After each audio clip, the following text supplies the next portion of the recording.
My name's Xavier Baker. I'm the co-founder of Mermaid Gin, the Isle of Wight distillery.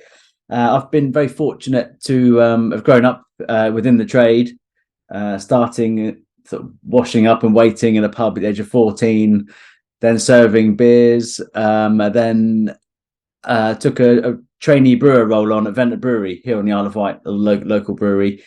Was taught by an old master brewer, Fred Martin. So started there at the age of 17. So it was quite nice to be commercially brewing before I could legally drink, so to speak. So that was great. And to be taught a lot of the old traditional methods, I really value and appreciate. And also being in a brewery at that age and having a lot of freedom to play and experiment, to try different things, different flavors. Some were shocking, some turned out really well, and just been able to play and experiment really. And then, so I was brewing there for 15 years, making predominantly ales, stouts, but also making ginger beer, mead, cider, various non-alcoholic concoctions, trying to use the waste yeast from the brewing, see if I could make my own marmite. Turned out absolutely shocking, made myself sick. But yeah, so I had a very fortunate path growing up on the island brewing. Unfortunately, the brewery closed in 2009 when the 2007, sorry, beg your pardon, when the last recession hit and things, and we were sort of a casualty of that. After that, I took a account manager role, sales role at Molson Coors, the Canadian American brewery, in the south around Portsmouth and the Isle of Wight. But also, as I was a brewer, it was a time that Different World Drinks craft beers were starting to get momentum, and so I was put on the Different World Drinks team based out of London, and just trying to work with the sales guys and trying to explain more about what craft beers are, different hop varieties, beer types, histories, origins. So that was great fun as well. So 2 years at Molson Coors, a little bit of corporate life. That was great company to work for. But did decide I wanted to move on from that. And then I was given a fantastic opportunity to go to Ireland, the Dingle Peninsula. So it's right in the southwest, West Kerry. One of the peninsulas sticks right out into the Atlantic. So incredible waves. It's raw. Then you got the mountain range there as well. And I was employed there as head brewer to set a brewery up. So I was given a budget, an old dairy building with two springs that flowed through the brewery, and told to get an Irish lager made. So a great challenge and loved it. So should have been there 6 months, stayed there for 3 years. Met some fantastic people, some really great friends, almost like a second family there now. But while I was out there brewing, met some whiskey distillers and some poitín distillers as well, and got a real interest into distilling from that point, really. And then good friend Conrad Gauntlet, who is based here on the island, he was he had Rosemary Vineyard, so a wine maker and vine grower for 35 years. So whenever I pop back, we'd have a coffee and talk about fermentation, bottling and filtration, all sorts of things. And we said it'd be great to get a distillery up and running, with the interest of what we both do, making wine and beer, to move on to distill the alcohols. And then in 2014, we applied to HMRC for the distilling license, and we got that. It wasn't straightforward, but we got it. And so we started distilling and then launched Mermaid Gin on the 1st of August 2015. And very proud to be the first and only distillery on the Isle of Wight. So it's quite nice that we're sort of creating our own path. And we tried to find, was there any history or heritage of distilling on the island back in the day? You think we've got monks over here and all the smuggling and all sorts, but there's no records at all. And from what we can gather, is back in the smuggling days, why would you bother? Why would you bother making your own juice when you can go down to the shore and go and do a bit of wrecking and smuggling and go and rob it? So so there's no distilling previously on the island. So it's been exciting times for us. And then had an overwhelming response from the locals here on the island supporting us in what we do. And then it's sort of grown from there on, really. So it's been overwhelming what we've had going on. And then we launched a new bottle in 2017, and then that enabled us to really drive further afield nationwide and into export as well. So it's been a roller coaster, warp speed, 8 years. Being on the island, surrounded by sea, it just seemed a nice name that, pardon the pun, Rob, had. She has legs. So on the just off, we're in between Ryde and Sea View. So as you look at the island, slightly diamond shape, we're in the northeast corner. And so off Sea View Yacht Club, there's a fleet of yachts, or sailing boats, sorry, not yachts, boats, and that's the Mermaid class. So we thought, well, that was quite nice. So mermaids resonated quite well locally for the sailing class of boats there. In Cowes, where's a major sailing regatta, Cowes Week, once a year, which you're more than welcome to pop over next year and come and get involved. Just off the Royal Yacht Squadron, little harbour entrance there's a sculpture of a mermaid sat on the rocks. We also have on the Needles Lighthouse, the most prominent, probably iconic lighthouse we have on the island. Inside one of the caves, there's a carving of a mermaid that was carved years ago by a lighthouse keeper. And also our signature botanical rock samphire that we use in the gin locally as a nickname, Mermaid's Kiss. So it all just seemed to come together where mermaids seemed to fit well, and having sort of a bit of myth, magic, legend with a mermaid that also would be recognized, however far afield we travel. So mermaid it is. So our Mermaid gin bottle, we spent 2 years going through a design process with some research as well, trying to create a bottle that would have that standout on the shelf. When you walk into a bar or a shop, it would catch your eye, hopefully sort of reflect and refract the lights like the sea does, with up lighting, down lighting and things. But during the whole process, we wanted to create something that was of beauty, but also as sustainable as possible. So right through the process, we were giving the manufacturers some a hard time, but some we were asking the questions about the inks, the glues, the materials used. Were they sustainable, environmentally friendly, compostable? So we went through quite a lot of time and actually with one of the manufacturers, going with them to design a tamper-proof seal that was corn and potato starch. So that can be taken off, thrown into the compost to be composted. And we're super happy to hear that Viscos, who manufacture them, have now sold 15 million into the drinks trade. So for us, that's a great result. There's 15 million non-plastic tamper-proof seals that have been sold and used in the trade. So although we're very excited about the beautiful bottle, but the tamper-proof seal is something we're excited about as well. But the bottle is very tactile. So as mermaid scales wrapped all the way around it, a Mediterranean blue color. There's all sorts of. We went through a swing formula. I didn't know that existed. So for bartenders, the balance of the bottle swings when you're pouring. Enough room under the neck so you can hold the bottle. It fits in a speed rail, fits in a wine cooler on a boat.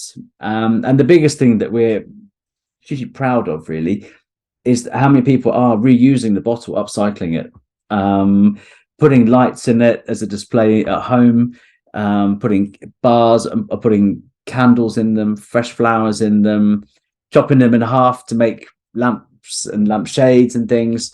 And also a lot of bars are selling them for £5 each, and the £5 goes into the local charity pot, which is great hearing sort of some of the bars, how much they've raised for their local charity. So it's great. It's really nice to see what people are doing with them.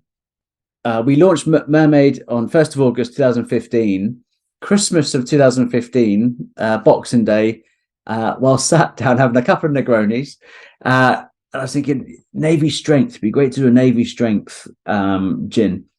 And so started looking at Portsmouth Historic Dockyard, right opposite us here, just across the Solent, where you've got HMS Victory, HMS Warrior, the Mary Rose.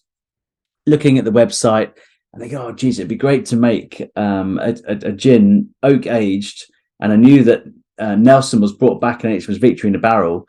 Maybe they might serve that barrel on site, and maybe we could try and mature some gin in there or something. And then Anyway, sent to be honest, a semi-tipsy email on Boxing Day into the sort of mist of the naval dockyard there, saying, we'd love to work some sort of collaboration or partnership to make a Navy strength gin, HMS Victory.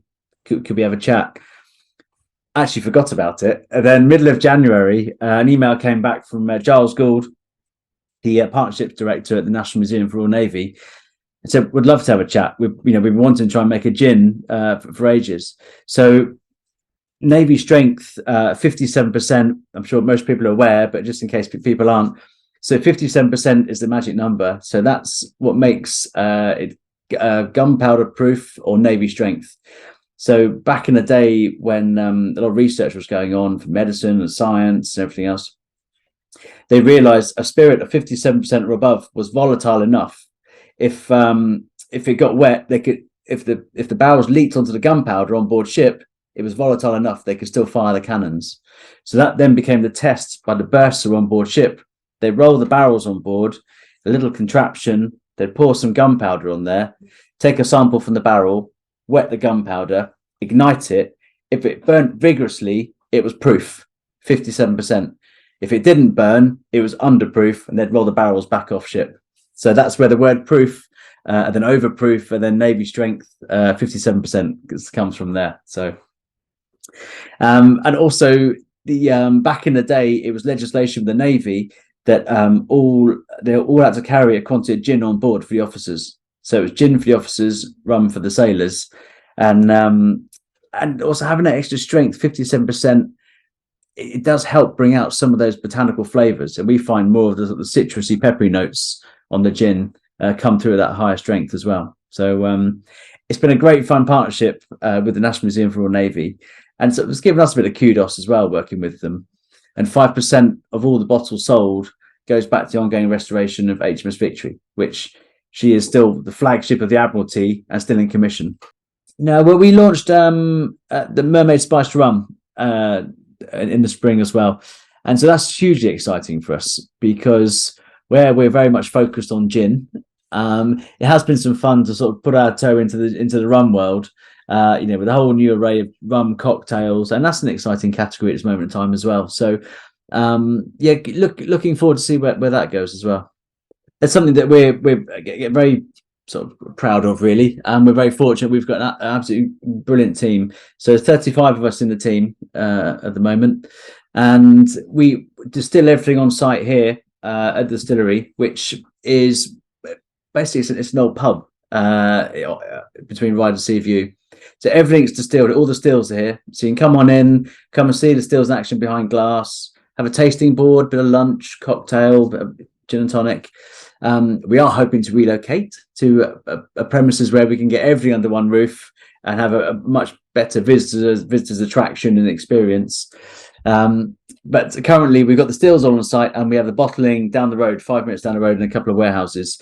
So the bottling is something that was a big investment for us a couple of years ago. But again, it's great because it gives us better control of our products and means we can employ people locally as well to get on board and help with that side of things as well. So as a company, so we got our B Corp accreditation just over a year, under a year ago, which is something that we're very proud of. And I think, as a business, as a company, trying to do what we can do to support local community sustainability in our actions and how we operate really is something quite important to us. But I think it is down to businesses and people buying on their feet to try and help make these decisions made by the government, which they just seem to be too slow on. There's lots of good things happening out there, but we need it all to happen a lot faster and quicker, and the governments are slow. And I think businesses are doing a great job, and we need more business to get on board and try and sort of make these changes to operate in a more sustainable and efficient way. So I think when Conrad and I set the distillery up, we wanted to create a nice working environment, a nice culture within the distillery, and probably need to ask everybody else that one, but I think we have. We're quite casual in our approach, but being an environmentally friendly company, business, or something that naturally works with us and fits with us, and everybody here is on the same hymn sheet, like-minded. And B Corp, knowing of the B Corp set up and way that B Corp companies operate was something on our radar for a long time. And so we are hugely proud to be a B Corp accredited company. And so that just sort of shows and gives people peace of mind that how we operate as a business, we look after the planet, our local community, people as a whole, customers, suppliers, everybody really, and working with our suppliers, sometimes pushing back a little bit if we see things aren't quite happening in the right direction, but also working with them. So a couple of our suppliers didn't have any sustainable objectives at all. And after working with them, quite overwhelmed, they've come back. Do you want to see our sustainability plan? I'm like, wow, happy days. So all working together, I think sharing knowledge between each other as well. There's no guidebook to being a sustainable business. So I think everybody working together and learning from each other is definitely a way forward, which the B Corp world engages and embraces that really. So it's exciting times on the horizon, but there's a lot to do. So 3 years ago, met a chap who had sailed across as a support vessel to then it was the Talisker Whiskey Atlantic Challenge. So rowing from La Gomera, just off Tenerife, 3,000 miles across the Atlantic to Antigua. And met this chap and he told me about it. And I was like, geez, that is just off the scale, bonkers, crazy. Could you ever imagine that? And so it played on my mind for a while. And a good friend, Paul Berry, he had rowed locally around the island, longshoreman family, ex-Royal Navy. I sent him, I said, you ever thought about anything a bit bigger at all, like the Atlantic? He's like, well, I have as it goes. And then a mutual friend, Chris Mannion, known as Manny, we all grown up together, all surfed together for years. He runs a surf school and coast steering school, bit of an adventure as well. He was working with Paul and those two had a chat. And then before we know it, Manny set a group chat up, Row Club, and that was 3 years ago. And it's been a long, hard preparation to now, today. So yesterday we delivered our boat to the logistics company. So she's fully loaded with all of our food, all the calorie counts per day, spares, equipment, everything we need to be shipped down to La Gomera. So we fly down on the 29th of November. And then the 12th of December this year, we push off from La Gomera and the three of us row 3,000 miles across to Antigua. So the world record is about 35. Well, it is 35 days, 1 hour, 33 minutes. And that was by three chaps who did it this year. We wish just to get across safely and probably take us around the 40-day mark. But let's see what Mother Nature has in store for us. So we're supporting, like Mermaid Gin and Distillery, we're supporting Hampshire and Isle of Wight Wildlife Trust, which have a seagrass restoration project going on here in the Solent. So they've got Dr. Tim Ferrero on board, who's a seagrass specialist, has been for 25 years. So we've all got excited about seagrass the last few years, but he's been researching and studying it for years. So we're supporting them. So just off half a mile from where we are now, we've got the longest seagrass meadow in Europe. So from Osborne Bay down to Bembridge Ledge. Seagrass being a vital sequester of CO2, sequests CO2 35 times faster than trees, and is a great carbon sink as well, but also a vital breeding ground and habitat for seafood and just fish and sea creatures, not just seafood. But it does support local fishing economies here and things as well. So it's something that does need our attention and help. So we go out with the various low tides and support them on monitoring the seagrass meadows, also collecting some of the seeds they take back to the university, propagate the seeds, and then plant them back in to create more seabeds and support the existing seabeds. So that's something that we all get involved in here, which is great fun, and it's good to learn more and try and share those learnings with our community as well. Also, Surfers Against Sewage. I've been a member with them for years and years, and they're very much a lobbying action charity that give our government a hard time on just how they are allowing the water treatment companies just to drop raw effluent into our rivers and sea. cold water swimming and surfing, paddleboarding is, an ever increasing pastime. And just looking at the quality of the water for wildlife and water users is just shocking. And the government need to really put their neck on the line and put some actions in place, legislation to stop that happening, because the water companies just use the fines they pay for doing it, they just build into their costings, and it's just not right that that's just allowed to happen. So Surfers Against Sewage, very much an action body that we're keen to support, and the Seahorse Trust, based down in Studland Bay in Poole Harbour. Neil Garrick, the founder down there, a long-time specialist in seahorses. And again, the Seagrass Meadow in Studland Bay, trying to support that really, because a lot of water users go down there, put the anchors over the side, pull the anchors up. Effectively, they're ploughing the seabed. And I'm as guilty for not knowing about the Seagrass Meadows and doing that, going out for an afternoon. So just to let people be more aware where the Seagrass Meadows are, and if you are going to go there, how to enjoy and appreciate them without damaging them, without knowing that you're damaging them, to more 20 yards further out. And that's something that, so as a whole, we're very passionate about, and try and sort of share those learnings with everybody, and just try and make sort of general marine conservation and preservation, to try and sort of raise funds for it, but also try and just general awareness as well. So that's our 3 charities that we're supporting for the Row and for the distillery as well. So if anybody does want to get on board and watch our journey for the Row and support any of the charities, please do have a look at our website, Mermaid Atlantic, and on Instagram, Mermaid Atlantic 2023, and Facebook, Mermaid Atlantic. So do give us a follow, because there'll be all sorts of highs and lows and tears and seasickness and want to go home, don't like it, but also the wildlife, the stars, the sunrises, sunsets. So it's going to be an epic adventure, once in a lifetime, but getting the reality is hitting home now, that's for sure. Being an islander, I can't rate the island enough. It's great. So there's something for everything.